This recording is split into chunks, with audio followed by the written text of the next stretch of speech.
इस दुनिया में कुछ जगह ऐसी है जहाँ पर आम इंसानों का जाना अलाउड बिल्कुल नहीं है। और आज के इस वीडियो में हम दुनिया की ऐसी जगहों की बात करेंगे जहाँ पर लोगों का जाना प्रतिबंधित है और बताएंगे आपको कि ऐसा क्यों है और कब से है। जिसमें नंबर 1 है मेट्रो 2। रशिया के भूतपूर्व प्रमुख जोसेफ स्टालिन को हमेशा ऐसा लगता था कि कोई उनकी हत्या करवा सकता है। इसलिए आपत्तिजनक स्थिति से बचने के लिए उन्होंने 1920 के दशक में एक 4 डब्बों वाली स्पेशल भूगर्भ रेलवे का निर्माण करवाया। इस सीक्रेट ट्रेन को केबीजी ने कोड वर्ग में D6 नाम दिया। अगर तीसरा विश्व युद्ध हो और मॉस्को पर परमाणु हमला हो, फिर भी भूगर्भ में 600 फीट नीचे बनी इस अंडरग्राउंड ट्रेन में रशिया के सत्ताधीश सलामत रहेंगे। D6 को बाद में मीडिया में मेट्रो 2 नाम से जाना जाने लगा।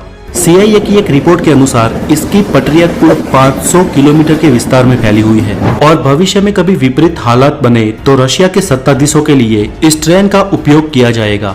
ये गुप्त ट्रेन व्लादिमीर पुतिन और उनके कुछ खास लोगों के अलावा किसी भी इंसान के लिए प्रतिबंधित है।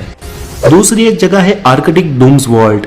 दुनिया का अंत तो कई कारणों से हो सकता है, लेकिन उनमें से मुख्य 3 कारण वैज्ञानिकों की चिंता का विषय बने हुए हैं। एक खतरा है परमाणु विश्व युद्ध का, दूसरा है जो 6.5 करोड़ साल पहले हुआ वैसे ही एक अवकाशी एस्टेरॉइड्स के अटैक था, और तीसरा जोखिम है पृथ्वी के कहीं नजदीक में 2 न्यूट्रॉन स्टार के आपस में टकराने से उत्पन्न होने वाले विकिरणों का।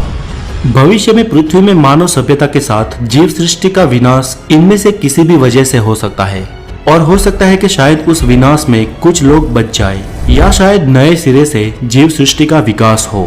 अब मान लो कि किसी कयामत के दिन ऐसा हो जाता है तो इंसानियत नए सिरे से शुरुआत कैसे करेंगी?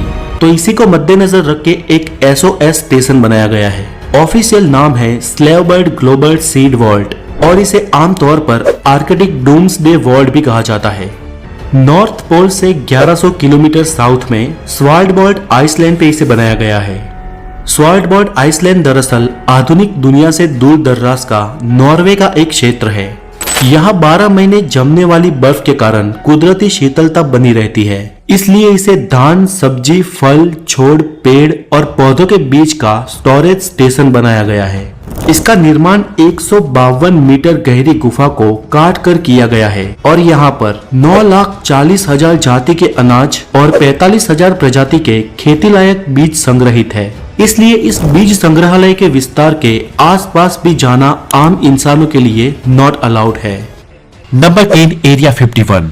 एरिया 51 के बारे में आपने बहुत सारे वीडियो देखे होंगे या कई आर्टिकल भी पढ़े होंगे, लेकिन अन्यों की तरह अतिशयोक्ति किए बिना मैं एरिया 51 की पूरी सच्चाई आपके सामने लाने की कोशिश करूंगा। तो चले जानते हैं एरिया 51 का सच आखिर क्या है। अमेरिकन सरकार ने एरिया 51 के होने का कभी स्वीकार नहीं किया है और इनकार भी नहीं किया है। एरिया 51 पे उठने वाले हर प्रश्न पर अमेरिकन सरकार ने हमेशा चुप्पी साधी है, फिर भी उसकी मौजूदगी से हर अमेरिकन वाकिफ है।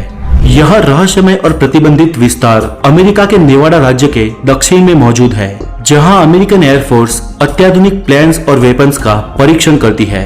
चारों ओर पहाड़ों से घिरा ये विस्तार 12,140 वर्ग किलोमीटर में फैला हुआ है और यहाँ पर किसी की भी एंट्री अलाउड नहीं है।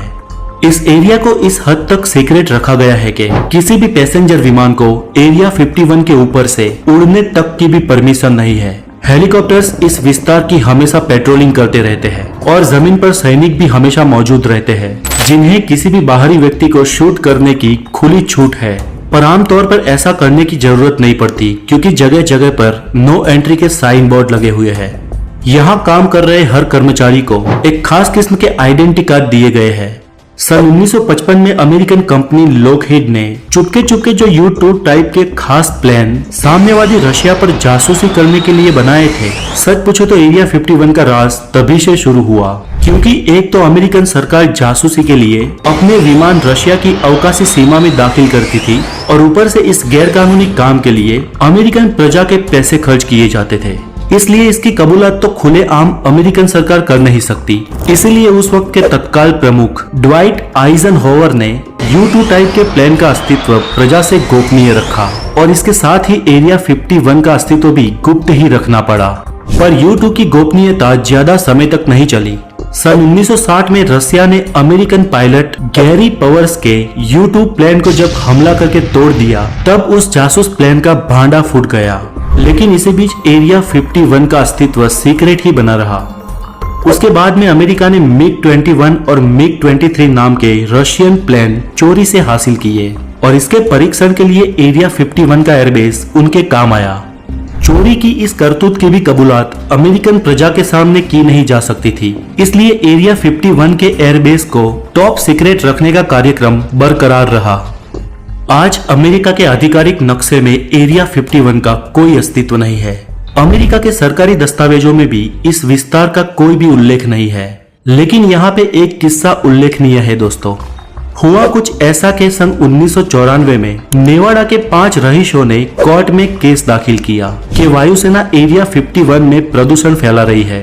अमेरिकन सरकार ने तब राष्ट्रीय सुरक्षा का ठिकरा फोड़ते हुए निचली कोर्ट में ही केस को रफा दफा कर दिया। मैटर सुप्रीम कोर्ट तक पहुंची। कुछ सालों बाद सुप्रीम कोर्ट ने सरकार का बचाव न करते हुए जरूरी जानकारी पेश करने की नोटिस दी। तब तत्काल प्रमुख बिल क्लिंटन ने अपने विशेष अधिकारों का उपयोग कर कोर्ट की नोटिस को खारिज कर दिया। इस